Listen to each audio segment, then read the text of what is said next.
Hey guys! Welcome back to the vlog. This is Ina and welcome back to another episode of Chasing in the Wild, which is episode 5 na kaninang 6 AM lang nag-launch kasi hindi kinaya ng 12 AM. So, finally, we're watching episode 5 and nakita nyo ba yung mga ayuda na pinakita or pinost ng Viva? If ever hindi pa, make sure to engage on their social media accounts and para maramdaman nyo din yung mga kilig na naramdaman ko nung nakita ko yung posts na yun.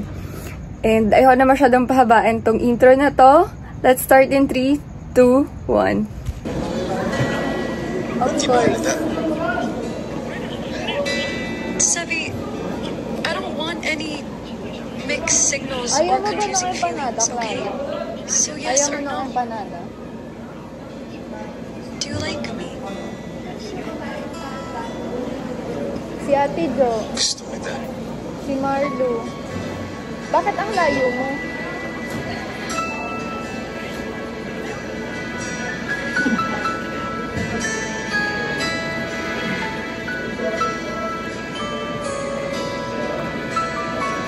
Kanino ba to? Kanino na yan? Kuya Roel texted me. Uy, Marlo, ubusin mo na to. Thank Namag you. na to. Sige. Davids tayo bukas, game 1 ng finals. Makakapanood ka ba? I'd really love to go, but I have training tomorrow. And you know CDC is only a few days away. I'm sorry. Sayang naman. Nakang-charm pa naman kita. Lahat ng pinuntahan mo na games, nanalo kami. Wow! So that's why we lost the game last time, because I was there. But seriously, you don't need a lucky charm. You're a great player. Good luck tomorrow. Dahil sa good luck mo, gaganahan ako maglaro bukas. Salamat, Ellie. Good luck sa practice mo. Wait, what did you just call me? Ellie, nickname mo yan, di ba? Okay. You can call me that. 7. Why are you smiling like that? Pinapakit ko siya. It's nothing.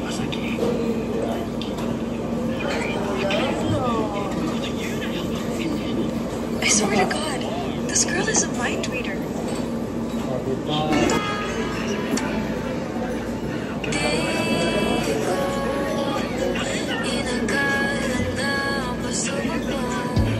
Alam niyo yung I love how supportive yung friends ni Sevi. Alam niyo yung hindi nakapunta si Yana pero nakita naman natin na tumawag siya para support and nagpasabi din si Sam ng support, 'di ba? Kasi hindi sila physically makakapunta dun sa game. Pero itong tatlong to na taga Panthers, ayan na siya! Nag-start na. Instant tulong. Ayun na! Gusto ko yung super proud si Sevi. Super galing.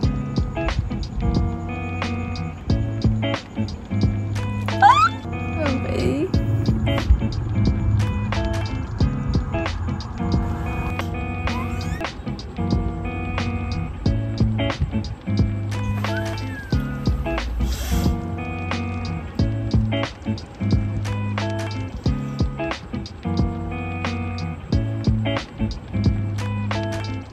Yung passion and yung eagerness ng characters ni Elise and ni Sevi, 'di ba?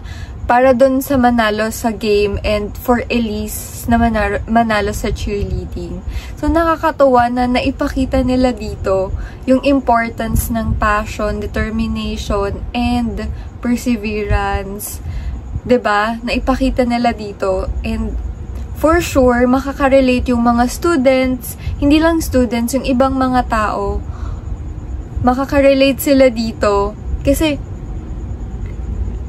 parang ang motto nila is, don't give up on things na hindi mo pa naman tinatry and hindi mo ginawa yung best mo. 'Di ba? Parang, mali namang sumuko ka na nang hindi mo man lang sinusubukang gawin yung isang bagay na sa tingin mo makakatulong sa'yo na mag-improve yung sarili mo or para ma-prove sa mga tao sa paligid mo na I can do this, I can be a better person or I can be